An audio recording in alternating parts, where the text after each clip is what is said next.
Hello, everybody. My name is Eric Heinz. I am the high performance director here at Atlanta Track Club. Normally, it is our head coach, Amy Bagley, who is greeting you on these calls. But she is on a well-deserved and well-earned vacation. And I am sitting in her chair and filling in. And tonight, our special guest is none other than Josh Glass, who is the lead practitioner at Georgia Sports Chiropractic, and certainly will be able to provide a significantly bigger bio and CV than I will. But let's just say he is a guru of all things running and walking, how to keep people healthy and how to help people get back healthy. And as you guys saw in our advertisement as well, when we were sending out information about this session, he has also been one of the primary practitioners with USA Track and Field's Olympic teams this past year, most recently spending time in Tokyo. And Dr. Glass, I have to first ask, what is it like being surrounded just by professional athletes in that kind of setting? Well, it's sometimes similar to what it's like when I'm trying to keep my 3 kids in line and doing all the right stuff. But what I do tell everybody, it's just another track meet. So yes, surrounded by the most physically gifted and mentally strong athletes in the world. But all the same rules apply to them that apply to you. So just another track meet with a little bit more on the line. So I have to ask before we jump into the meat of the presentation here, you know, as you said, these are the most mentally strong, physically gifted athletes in the world. Are they better at following directions and prescriptions than us average folks? Some yes, some no. I can give you examples on both sides. So I tend to want to give you the examples of the athletes that did everything right and set world records and won gold medals. But honestly, I could probably tell you about kids that just were talented and had great coaching and showed up that day and got it done. But as I've learned over the years, and the biggest theme I want for this talk today is that you can keep it simple and you can do simple better and you can do amazing things. So that applies for everybody. And I appreciate you bringing that up, because so often we are looking for a very complex solution. I know oftentimes we talk about, oh, we want just a pill we can take to stay healthy. But in the other cases, we're also looking for this super challenging process that we all have to go through. The fact is we often overcomplicate things, and thus we don't do the simple things well. And I think sort of at the heart of what you're saying and what you're going to describe tonight is that if we focus on a handful of things, we can cover most of our bases and end up having a much healthier training block and really enjoy the sport that much more. 100%. That's what I want to talk about, because I mean, I've been running for 40 years. I've been working with runners for 30. I've been a sports chiropractor for 20. And what I realize more and more with kids and business and family, that we don't have extra time. Professional runners have extra time. Us here, this group, we need simple solutions, and we need to figure out what works best for each one of us individually, and then just do it over and over again, which is, you know, kind of the nature of getting better at running, right? You keep doing it over and over again. But that's what I want to talk about tonight. Is let's figure out the simple things we can do better. Well, I'm going to give one more shout out and then let you get started. And that is for your practice, Georgia Sports Chiropractic. And we'll make sure that we will share with the community how they can get a hold of you if they like what you're saying and they want to come see you in person, and make sure that they know how to get a hold of you. So without further ado, Dr. Glass, I'm going to let you take over and tell us sort of your first thought or first principle when it comes to rest and recovery. All right. Thanks, guys. I appreciate everybody coming out tonight. And this is my favorite group. So I was with the first in training group at the church on Ponce, or Peachtree Battle, I should say. I don't know, it was probably 16 years ago. So it's been amazing to see where the club has come and how this group, which I think is the core of the Atlanta Track Club, along with the kids. So you are my favorite group to talk to. The Olympians, some of them are a little bit entitled and pampered. So you guys, you work for a living, you got busy stuff. And you've made running and walking a priority. And to me, that's the first thing. If it's not a priority, then we don't have much to talk about because it's just going to be down the list of all the other things in life. But I think for all you guys, it's it's on your priority list. Maybe it's not the top one, but it's up there. And, thank you to Eric and Amy and everybody at the track club, because in my list, I like to go through this list, and I've been doing it forever, but I always pick different things. And it's my ode to David Letterman. Anybody that used to stay up for the top 10 list and remembers that, I thought it was, one of the best things in late night. So this is my top 10 list, but we're not going to go through in-depth 10 things. We're going to talk about 2 or 3 things that I think apply to everybody, and then figuring out how to really make it apply directly to you.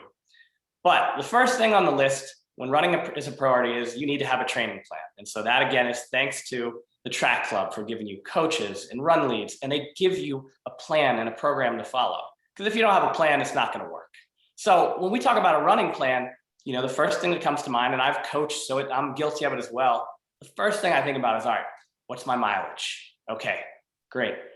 What's my workout? What's my long run? That's what we're programmed to think that way. But what I want you guys to think about is just as important, equally tiered as your training plan is also your recovery plan. And I like to keep recovery simple. It's everything you do from when you finish one run until you do another one. That's your recovery. And it encompasses a lot. And the other thing I want you to realize with recovering, it's not just from running. In fact, oftentimes it's more from the other stuff we do during the day. Because when you think about it, running isn't that big a part of our day. Now, cardiovascularly, it's the most important part of your day. But as far as demands and wear and tear on the body, sometimes it's number 2, sometimes it's number 3. So what I want everybody to have is, when we're done with this, pick one thing that you think can help you, one thing that will help you, and we're going to figure out how to get it onto your list and make it part of your plan. So that's the first one. Now, Eric alluded to it. Everybody wants, the simple solution. Everybody wants the one magic pill, the magic bullet. It's not there, but there's some things that are pretty tried and true. And again, I want to make this simple. I'm guilty of it as any other medical practitioner. I see somebody and I evaluate their running biomechanics, and I want to make them perfect and symmetrical. And I think of all these things we can do with treatment, and then all the rehab and strengthening programs. And then I come back to reality. I say, all right, what are the 1 or 2 or 3 things that will help this person have a more efficient stride? And that's, to me, that's a big part of what recovery is doing. And that's what I want for every runner or walker I work with. We want to protect your stride. We want to improve your stride. We want to keep it smooth and symmetrical. Because what we're battling as runners is the wear and tear, the impact, the repetition over time. It's 3 to 4 times your body weight with running. It's 1 to 2 times your body weight with walking, 700-800 times per mile, depending on your stride. So running is this amazing cardiovascular exercise, but it's musculoskeletally, it's a boxing match. So recovery is, yes, from the pounding of running, but also, and this is the one when we talk about, all right, here's one of the things that can help everybody. The worst thing we do to our bodies that negatively affects our running stride is sit. If you sit all day long, you are teaching your body to stiffen and tighten at the pelvis, to shorten your hip flexors, to tighten your hamstrings. And when you add up the hours in a day, a week, a month, a year, it's a lot of hours, and it's a lot of negative adaptation. So recovering from what we do with our workday is just as important, if not more important, than recovering from our run. If we don't recover from our workday, then our running stride is going to be shorter or lopsided. And that's where the overuse injuries come from. And then you need sports medicine people to help put you back together. And we don't want that. We want to head it off at the pass. So sometimes I give this talk, and I don't sit during the day. I'm up moving. I'm kind of the construction worker of healthcare. But I'm in my wife's office. This is all her Olympic stuff. She works for the U.S. Olympic Committee. But I'm standing because I said, well, you got to practice what you preach here. And it is, you feel better. Now I have running shoes on, and I've got a chef mat here. So those things do make a big difference. But when you're standing, you move, you get blood flow, your hip flexors are lengthened. Everything about that beats sitting. So Number one, and I'm not saying to throw away your chairs, but I'm saying be aware of it. Look at how many hours you sit. Look at if you can get a standing workstation. It doesn't have to be the most expensive Herman Miller, workstation of all time. You can stack it up. You just make it fit yourself ergonomically. So that is one that I write letters every day in my clinic of medical necessity because it's one of the most honest and accurate letters that I'll write to advocate for a patient if their HR will help. So that's one. Now, it doesn't fix everything. It's the lesser of the evils. What I talk about more than anything with runners, when I look at their biomechanics, is I look at the hips and pelvis. That is the center of gravity. That's where your core starts. That's where your stride begins. And it's the part that can adapt in good or bad ways. I always want to keep the full range of motion. So we're keeping it simple tonight. So we're cutting to the chase with the stuff that I think helps you the most. Anybody that's seen me knows that my favorite thing to have you do are leg swings. Leg swings are an activity that's designed to keep getting blood flow and motion to the ligaments of the pelvis. Ligaments don't have a lot of blood supply. So when you sit, they stiffen and tighten. Even when you're not sitting, they're tightening. If we can keep getting motion, if we can keep that mobility, then that's something you can do proactively. So let's see if I can get a good view of it. Take my shoes off here. Leg up, bent in front, straight and back. I don't know if you can see that, but enough of you guys know what this is. I just have people do 10 on each side, but do them frequently. Do them as much and as often as you can. If you do them once a day, it's not going to do it a lot. Now, there's other stuff I'll tell people to do repetitively, but that's my number one. So you got my number one from a mobility standpoint. The plans that I give runners to help them always involve mobility, strengthening, and flexibility. So I gave you my top mobility. If you're not doing it, and it's creating good habits is hard. So you're going to set a timer. And then you're going to, after a while, you stop listening to your timer and you have to change it. But standing up and doing leg swings will help you as a runner. And I mean, Eric, I don't know when I first saw him as a patient, when he was first coaching with Roy Benson back in the day. And I've been saying it for years. I keep kind of making minor changes to it, but the basics won't ever stop. So that is and the theme of keeping simple better. What do we got so far, Eric?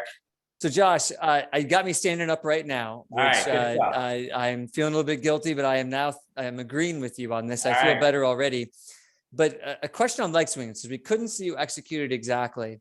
All right. These leg swings, essentially, you're going through the running motion. These are not the leg swings where you're swinging your legs side to side, holding onto a fence or something like that. You see people do it. We're correct. We're keeping it simple. We're doing this in a running motion, and we're holding on to something. I don't want this to be a balance exercise. This is not a strength exercise. This is just moving is easy, but the key is this should be your full stride. This should be like you're sprinting.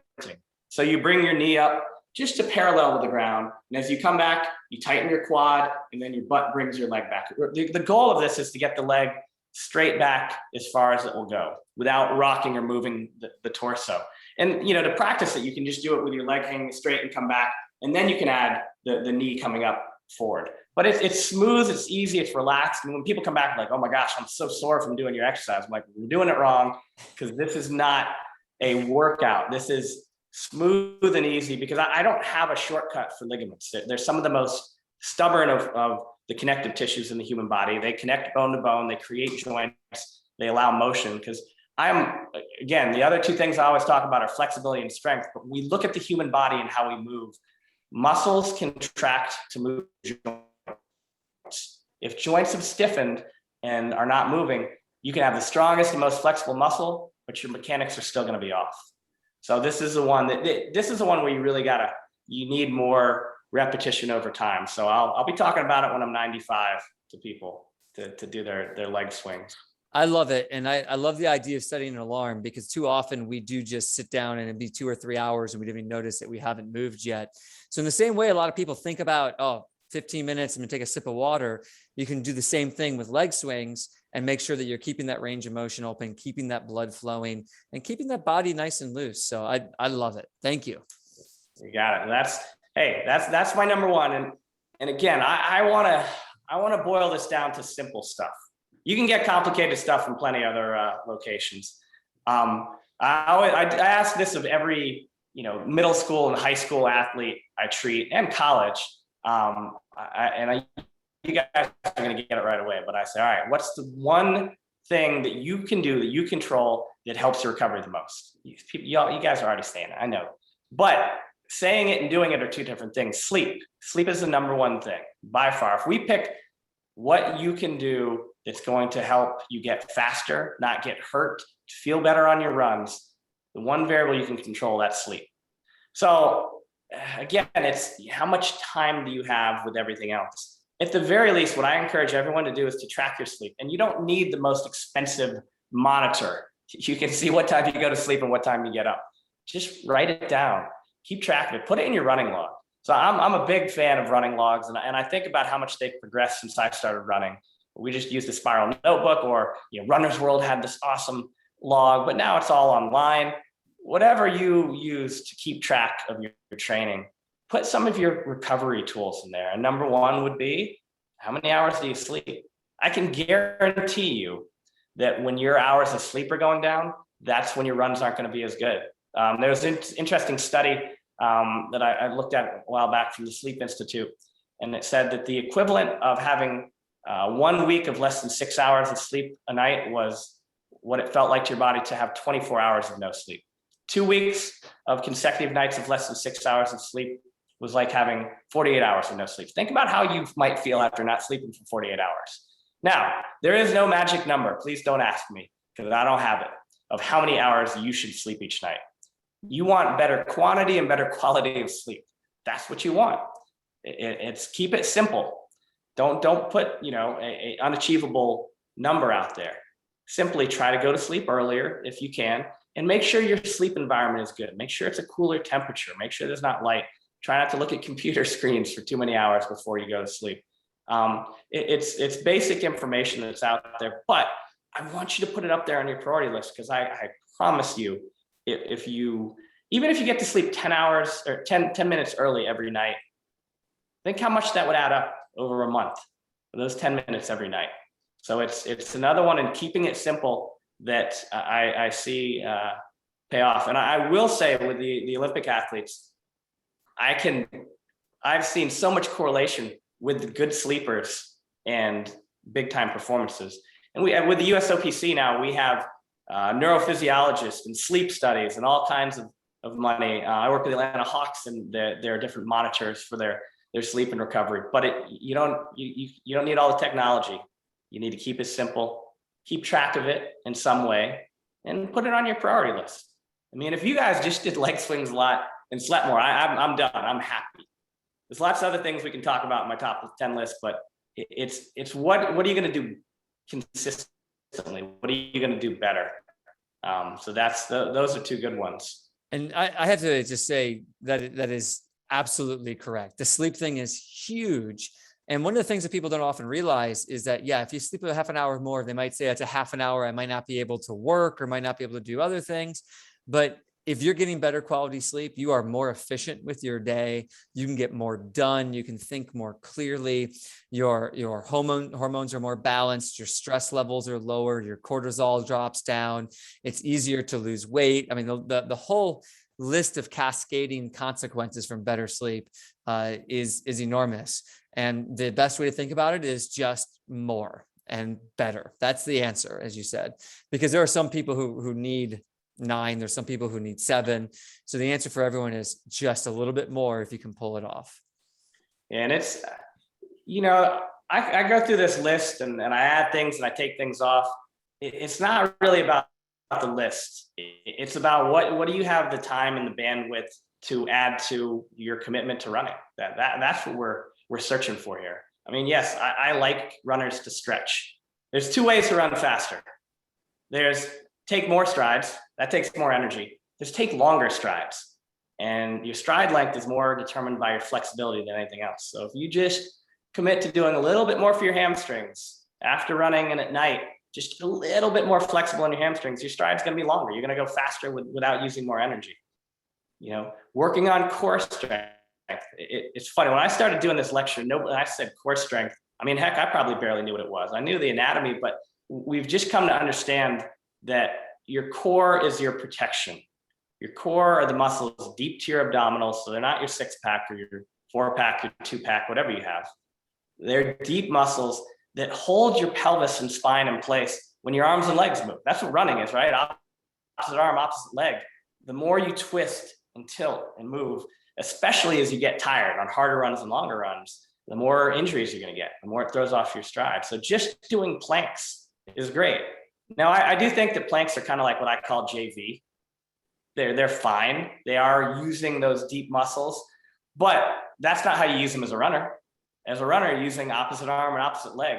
So my two favorite that I do, and I'll tell anyone to start with, are dead bugs and bird dogs. And you can look these up. They're everywhere. And they're really simple. If you just did 10 good reps every night, one of them you're on your back, the other one you're on your hands and knees, and you're doing your opposite arm, opposite leg, keeping your body still.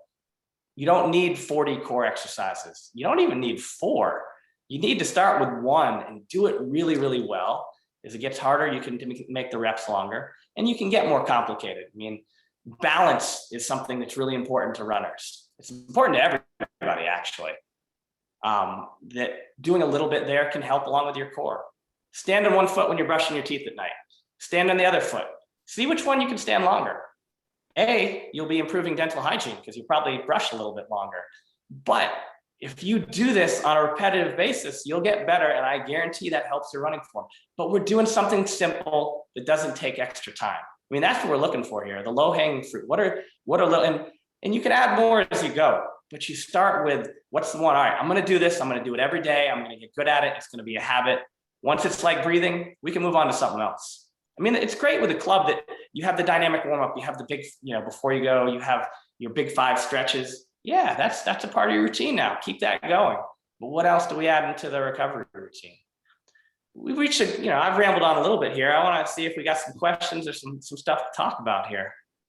Well, Josh, I think I first want to just acknowledge a philosophy you just put out, or a principle I think that we can use to apply to other areas of our running and walking experience, which is don't try to do too much at one time. Do the one thing really well until it becomes second nature.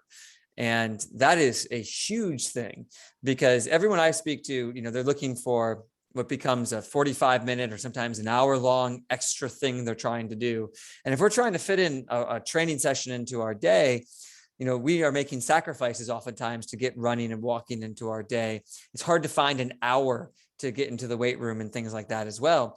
So why not take the 5 minutes to do 2 exercises like dead bugs and bird dogs? Maybe it's even 3 minutes, and do them really, really well. And then when you got it and it's part of who you are, then you add something else. Because when you set up this unrealistic expectation of, I'm going to do 10 exercises 3 times a week for an hour every time, when you fail, you feel bad about it. And really, the truth is almost all of us would fail adding an extra hour to our training sessions on a regular basis. So start small, build that momentum, build those habits, and have it become second nature. And all of a sudden, what you're going to find is that you have all these things that you've been doing and you're doing them really well. And you're able to enjoy your running and walking, hopefully entirely injury-free. And that is what you said, Eric, is what I want for everybody. I want them to enjoy it. Running is never easy, but it is fun, and it's probably one of the most rewarding things in life. And this talk of mine, I changed it to because I started to add more and more stuff. I was like, oh man, I'm getting away. But I got to work with Ashton Eaton for 2 Olympic cycles, and so he was our 2-time Olympic gold medalist, world record holder in the decathlon, and his coach Harry Mara and him talked about doing simple better, and that all they really needed was a medicine ball and a track. And that's how they got to the Olympic gold medal. Now you can have the biggest weight rooms and all the advanced technology, but in the end, they just knew what they needed to do to get better and did it. So that's what I want for everybody. Oh yeah, that's a good one. Thank you, Jeffrey. Thank you. Hydration. All right. So first and foremost, I always said this, but then I married a senior sports dietitian from the U.S. Olympic Committee. When you have specific questions about hydration and nutrition, a licensed dietitian with sports expertise is who you want to talk to. But there's some general things. And yes, hydrate all day long. You should be sipping water all day long. You can't catch up afterwards. And see, we live in the South, so we sweat a lot, but we lose the most moisture from our bodies with breathing. So guess what? You wake up in the morning, and unless you have this wonderfully unique talent of sleepwalking and drinking, you wake up dehydrated. So starting your morning with a little bit of water, 8 ounces, whatever you can get down. Now, I'm not saying you got to skip your coffee. I'm not going to get between any of you and your caffeine. That's dangerous. But hydration is definitely up there on keeping it simple and getting some. We're going to put it up there in the top 5 at the very least, maybe top 3. Because if you're dehydrated, you're going to get hurt or you're going to have a bad run. And it's, coaches have been saying it for years. See what color your pee is. That's the non-scientific but pretty darn accurate approach to what happens with hydration. So keep track of it. You can Google by your body weight how much generally you should be drinking a day. Keep track of a day and see where you're at, and then you'll know. You can be a little bit more objective with it. But just drink water often and all the time. Sip it. Thanks, Jeffrey. I appreciate that. Dr. Glass, from the perspective of injury prevention, if an athlete is dehydrated, how does that connect towards potential injury? Because I've always heard people describe like muscles get sticky, or what do we mean by that? Adhesion and inflammation. Those are the enemy of our soft and connective tissue. And the more dehydrated you are, the more adhesion and inflammation you're going to develop. And so that means the muscles are going to shorten and tighten and be restricted and create micro-tearing. Your ligaments are not going to function well. It literally, we're 75% water. So, but specifically for our muscles, but plenty of other functions, you will get hurt. Or you'll have horrible runs. You're running and walking, you'll feel bad. So if you want to keep doing this the rest of your life, which hopefully all you do, you just got to get good at this. This has got to be one of your breathing type things. Because if you ignore it, it's all you can do everything else right, and it won't work. So I'm glad. And I'm not great at hydrating all day long, but the first thing I do when I get up in the morning every day is a big glass of water. I have it on my nightstand right next to me, and I just take a couple sips as I'm sitting in bed. So definitely a start, and I'm glad to hear it. So as of right now, some of these folks, they're preparing for the Thanksgiving Day half marathon. We've named 3 things already, standing and doing leg swings, trying to improve our sleep, trying to hydrate. We also talked about adding a few basic core exercises. Given that a lot of folks only have about 3 weeks until Thanksgiving, I'm guessing sleep may be the one that could be the biggest impact on that race. Would you agree with that? Or do you think one of those other ones would be the first sort of habit to start forming and changing? Now, what I'll say is, we're all an experiment of one as runners and walkers. So it could be different for everybody, but if I had to pick one, I'd still say sleep. But if you did it between now and then, it would help. It would definitely help. It would be a noticeable help. It would be something that you would tell your running buddies, like, man, I feel good. Let's pick it up. That's what I want. What I want for everybody. I think I did my first Atlanta half in 1987. So it used to be a point to point and finish in Piedmont Park, which I kind of loved. And then when the Olympics came into town, we had the blue line starting at Turner Field. Well, yeah, before it was Turner Field. So we changed it. So there's been a couple different iterations of it. But I think it's the best. What better tradition is there than to get a good long run in and then have a gluttonous holiday after it? But yeah, I'd pick that one, definitely. If I had to say one other, we talked about it, but stretching will help you. And, the thing with stretching is it's like most other aids you have. If you do it correctly, it's great. If you do it incorrectly, it's not good. So I do like to talk about some basics of stretching. It should never hurt. It should never, ever hurt. It should never, ever, ever hurt. That's the biggest mistake. And it's kind of the old school, when some of us came up, it was, stretching so you feel the burn. Well, that's bad. That's micro tearing. So you keep it simple. You don't have to know the origin and the insertion of the iliacus and the psoas. You got to know that my hip flexor brings my knee up. So to stretch it, I'm going to put my leg behind me and I'm going to lunge forward and push a little bit. You just want to feel a stretch in the middle of the muscle. For your quad, it's you heel to the butt and you want to feel it in the middle of the muscle, not down at the kneecap. Short hold, long hold, whatever works better for you. Personally, I like a short hold. I don't have to be warmed up and worry about it, and I'm getting more repetitions. There are times and muscles that respond better to a nice long relaxed hold, just as long as you don't let it hurt. Now, what I look at with stretching is do it before running if you like. Dynamic warm-up is my preference. Doing it after running to cool down so your muscles don't shorten and stay shortened, so you lengthen them out after using them, helps recovery. Doing a little bit at night, so that when you go to sleep, your muscles are lengthened, they're gonna get more blood perfusion, they're gonna recover a little bit better. Use it as a chance to listen to your body. And that's, I think, one of the most important tools that you can get as a runner and a walker is your body will tell you what's going on before the wheels fall off. It's, do you hear it? Do you choose to listen? So when you're stretching, we want you symmetrical. Always compare sides, whether you can see it in the stretch or feel it. If one side is tighter than the other, then stretch it more. Do a couple extra reps. Try to normalize the length between muscles. That goes a long way to helping your running stride. Now, there are certain muscles that you say, man, doc, I'm stretching my quads and they are still tight. Some muscles, especially the denser ones or the overused ones, they need help. And that's where it used to just be the foam roller. Now you've got Theraguns. And here's the thing, keep it simple, buy expensive. I don't care what you do, just make sure you're gonna do it consistently. But the tighter muscles, if you do self-massage and then combine that with stretching, what I tell everybody is PB&J. You don't have one without the other. If you mash on a muscle with it, your hands, a Theragun, a roller, the vibrating sphere, whatever you use, what I use for the standard is 5 mashes, 5 stretches.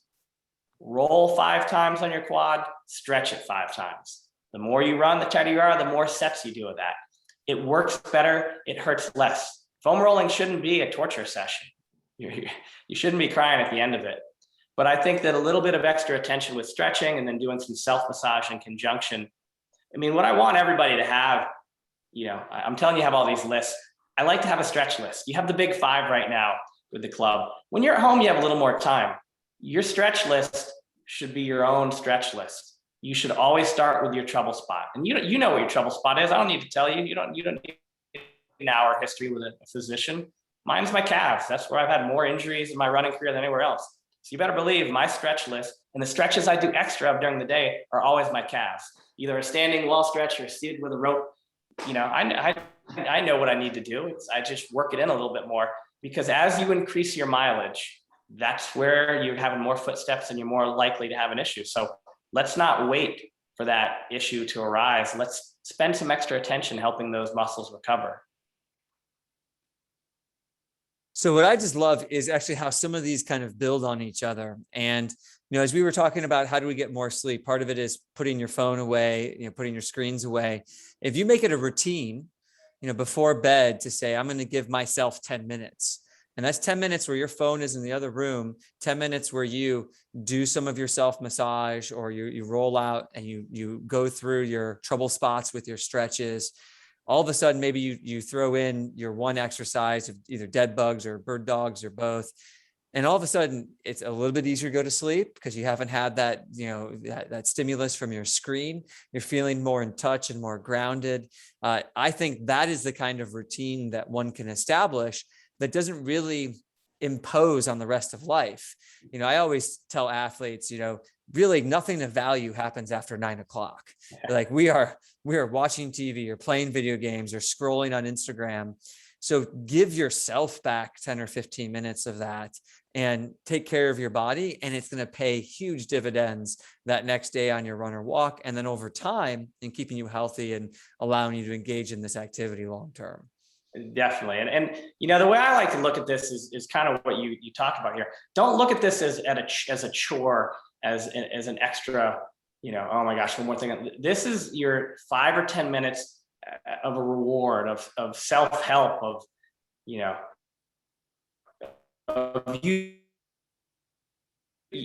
like you said, you can watch TV or you can do something that really helps you and make it a habit. And that's what we want. We want to keep everybody running happy for a long time, and these things will help. One other thing that I always get to, I think we can probably wrap it up with this and get to some more questions, is people always ask me about heat and ice and heat.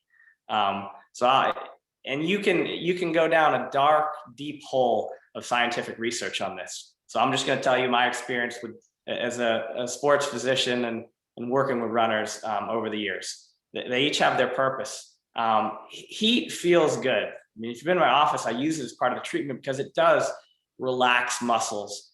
But if you just heat and nothing else, you're not helping yourself recover. You're not helping any injuries heal. You're just feeling good. So if people want to know, well, when do I use heat? What do I use heat for?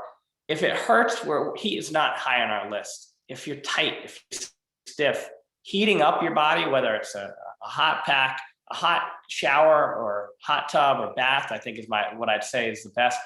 And then after that, doing mobility exercises or stretching, self-massage, they're going to work better. So you can use for that. A hot shower before bed does put your body in a better state for sleep. So there's things you can use heat for. What you don't want to use heat for is say, oh, my knee is killing me. Ooh, it's some sharp pain. I'm just going to put a heating pack on it a couple times a day. You might feel decent, but you're heating an inflamed area. So ice is not a panacea that fixes everything, but it is a localized anti-inflammatory. And inflammation is the start of the healing cycle, but after that, it's bad. So using ice on areas that hurt, using ice on areas that commonly hurt you is a good recovery tool. You can do a bag of ice or an ice pack.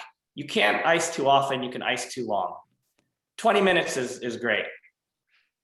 15 is fine. Don't ever go over 30. You start to have negative effects. You basically get frostbite. You can ice directly on your skin if you're just doing it with as ice massage. Ice cups where you freeze it, a Dixie cup, and rubbing it directly on a tendon works really well. Just do that for 10 minutes. You guys are getting up into mileage. The science on ice baths is varied, but from a guy that ran Division I at the University of Georgia that really shouldn't have, doing a 10-minute ice bath every day probably kept me going, and it allowed me to do it for 5 years. After your really hard runs and long runs, an ice bath will make sure that you don't feel as bad the next day. So it's not for everybody. I'm not telling you I got to jump in the ice bath, but anybody that's tried it, you might have hated it during it. But the easiest way, if you ever want to do an ice bath, is you need about 30 pounds of ice. It's not gonna, you can't really do it with the ice you have in your freezer unless you got an awesome freezer. Get in the bathtub, let the water pour in, then dump the ice in with you and give it 10. It's a little kinder, gentler way to do it. But that's heat and ice both have their place. And if you are hurting, you want to try and control that area and not let it get worse and worse. But my number one rule of running with injury or irritation, golden rule, no running with a limp. If you are limping, you cannot run. You've got to cross train. You got to do anything else. If you run with a limp, you're going to either make the injury have worse, or you're going to get a second injury or third injury. And we got enough injured people. We don't need to keep the sports medicine doctors in Atlanta any busier than they are. If it hurts to walk, don't run either. Sometimes people say, oh, but on running, I feel okay. Like, yeah, you'll get away with that for a little while, but it won't last. But I want everybody to keep it simple. Find something, just one thing, and get good at it. Well, Josh, you sparked a question in my mind, which is going back to ice. And first off, I love how you described it as sort of a local intervention and not something you want to be using all of the time. It's something good to take care of a little bit of inflammation. So I know there are folks who go and they get cryotherapy several times a week.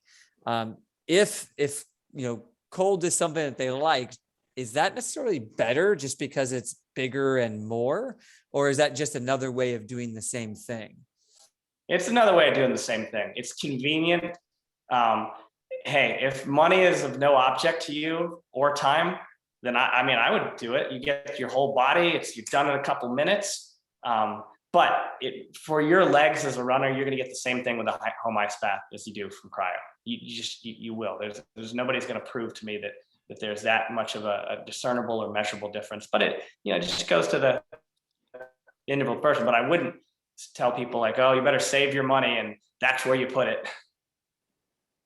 Save your money for sleeping aids, better mattresses. And the follow-up to this is, you're talking about inflammation, you're talking about dealing with sort of some chronic pain and some other things that people are dealing with. If you're dealing with an injury or a trouble spot that's significant enough that you need to be taking ibuprofen every day to try to manage it, is that a situation where you need to see a medical provider? do you counsel against someone taking ibuprofen every day to get through their training? Well, yeah, because we look at the worst case scenarios. Your ibuprofen has to be filtered through kidneys and liver, and if you do it too many days in a row, your stomach lining, lots of bad things happen. If it's not going away, and I, as part of my scope of practice, I can't advise people what to do with drugs. I can tell you what I do personally. If it's not knocking it out after a couple of days, then you need to figure out what's causing it and why. Because it's not going to go away with, weeks of taking it, and something else bad's going to happen. Again, we want to keep you doing this for the long haul. So getting some extra, there's lots of different healthcare providers in Atlanta that are runners and work with runners. And whether it's scheduling an appointment or just calling or emailing, anybody that really loves runners is going to help you with information, regardless of if they're going to be your treating provider. Okay, we have a question from the group here. And then what is your opinion on cool downs after a hard training session? Do a cool down jog, don't do a cool down jog. The participant says that the recommendations seem to be conflicted. I know how I feel as a coach. I'm interested in hearing your opinion. As a provider. I think it's valuable, but it's not one size fits all, especially depending on your level of running and mileage. It could be as simple as walking a lap, but it fits right into that post-race stretching. Your muscles have contracted hundreds of times over and over again. The harder you went, the harder the contraction was. You want to give them a chance to just normalize. That's what we're looking for here. It's getting back to whatever homeostasis. It's normal. So that I believe that the cool down is a bridge to normalizing the tissues and the systems of the body, but it doesn't have to be a tremendous time investment. It's just something that's less than what you were doing. And I agree with it as well. And I think the word cool down can sometimes be misleading in terms of what it actually means, but it's going to be highly individualized on that length. I mean, I know there's some folks when they're in marathon training, if they need to get in a 13-mile day, they might have a 3-mile cool down on the back end, really nice and easy. But there are also Olympic caliber athletes who might go and jog 2 laps when they're done because they might have another run later that day or a long run the following day, something along those lines. So for me, I'm in the same way. Let's find a way to bring the body down from that intensity and allow you to start that recovery process. Some of the things that I know that get tied up in the conversation around cool downs is stuff like flushing lactic acid out of the body and stuff like that. And I'll just say, look, you are helping your body get back to regular, sort of homeostasis or normalcy. And that's what you're really aiming for. So don't let people gunk it up with all kinds of pseudoscience. Generally, people feel good after doing the cool down. It gives you some insight on whether or not you should do it. Yeah, keep it simple. And, you're really doing it to help with how you feel the next day, the next run, the next workout. That's why you're doing it. You might not feel awesome with it. And I think probably one of the most common ways Eric and I have seen runners mess up over the years, especially as you're getting fit, is going too hard on your easy days or too hard on your cool downs. I mean, you can see it. Anybody that has more fitness than they're used to, especially if they're talking with somebody else, you can watch them on a cool down. You're like, wait a minute, you're starting to go almost as fast as you were in your workout on your cool down. So it is, you want to be deliberate with it. I mean, to me, I was going to enjoy that slow shuffle because that was the purpose of it. That is such a good point. And I think if folks want to stay healthy, ensuring their easy runs stay easy is a really big part of it. I know with us, with carrying the high stress of life and family and everything else, oftentimes we feel like if we're not pushing that envelope, that it's throwing away that training session. And the fact is that everyone on this call, and I mean everyone on this call, can improve their fitness going on a very easy run still. So don't feel like you have to always go hard. Be comfortable going easy. And I know when we do our heart rate training talk, we talk a lot about how to provide some limits on what that should be. But in general, you should be able to comfortably talk with a person. And if you're by yourself, try saying the Pledge of Allegiance or a poem or something else that's important to you. And if you can speak in large, long phrases, you're probably at the right intensity level. Okay, we have another question here about recovering from COVID. And this person says, battling COVID at home at the moment. Is there a chance I can recover in time to complete the Triple Peach? And again, I know the end of Triple Peach is Thanksgiving. I think that's something you probably want to speak to your practitioner about, your Primary care physician. Primary care physician. Yeah. Thank you. I mean, I just from monitoring our group of, we ended up, with 140 athletes in Tokyo and a large number that had COVID before, and the range of symptoms and recovery times was so across the board that everybody's different. But what you don't want to do, and this is what we've always lectured people about with a fever, is if you do run with a fever or with COVID, there's some bad health consequences. So the good thing is there's lots of doctors in Atlanta now that are great. Dr. Mason at Emory has done a lot, and whether he's the doctor that helps you can point you in the right direction. But your primary care physician is going to be pretty well versed at this point. But my favorite rule, and I don't know if I got it from Coach Benson or who, but make your errors from the side of caution with something like this, especially. There will always be more Triple Peaches. I mean, the swag keeps getting better and better. So even if you have to postpone it, don't let that push you beyond what you should. Great advice. Great advice. Any other questions here? We'll open up the questions to the group right now. Lots of good comments on here about rest days, helping to improve your running longevity. We do have a question here going back to the hydration question, which is, when we're talking about hydration, is it water? Is it electrolytes? Is it both? If it is both, what is the ratio? And Josh, I'll let you answer, but I will also say that we typically do have a couple registered dietitians with an emphasis on sports nutrition who do speak to the group, who can also try to answer that. And you have someone in your family who knows a lot about this, Josh, so I'll let you speak based on your experience. Yeah, as and well. it's it's a little different for everybody, but the hotter it is, the more you're sweating, the more you're going to want electrolytes before, during, and after. During the day, I really believe you stick with water. That from a calorie standpoint, from a efficiency standpoint, but the hotter it is, the more you're sweating, those electrolytes do certainly make a difference. You figure out, the big thing to me is figure out the one that you like, that tastes good to you and that your body agrees with. The Gatorade that you buy at the gas station is not a hydration tool. It is Kool-Aid. If there was nothing else, yes, but there are a lot of other versions of Gatorade or Noon. I mean, there's 101 examples of how you can, of electrolytes that are good for you, meaning they don't have all the extra sugar, but have more of the potassium and sodium that you need. Okay, we have a question here. Do you recommend a gait analysis for someone who has repeat hip tightness? I think anybody can anybody can benefit from having a sports medicine professional look at their quality of motion. It doesn't have to be a gait analysis. I mean, each practitioner has their way of that works with runners of analyzing how you move. I watch people run, but I can tell as much from every bit of a runner's mechanics by exam on a chiropractic table.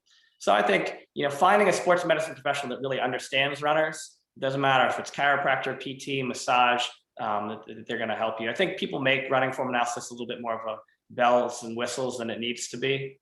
When we're trying to keep it simple, let's keep it simple. Let's work on our core. Let's keep our mobility. Let's not sit. Let's analyze, are we tighter on one side more than another? But find somebody that knows runners and they'll get you where you need to be. So I think this is another good example of, let's take care of these easier things first before we look for the much more complex intervention. And I know we frequently get calls, hey, do you have someone who can come out to a track and watch me run and provide me with drills and lead me through all that stuff? And I think the short answer is, let's just make sure we got the basics down right first, and then we'll worry about these more complex things afterwards. Because I mean, the thing with running form analysis, if you have a true biomechanics lab with at least 18 sensors and a really nice computer, then you're doing a true biomechanics analysis.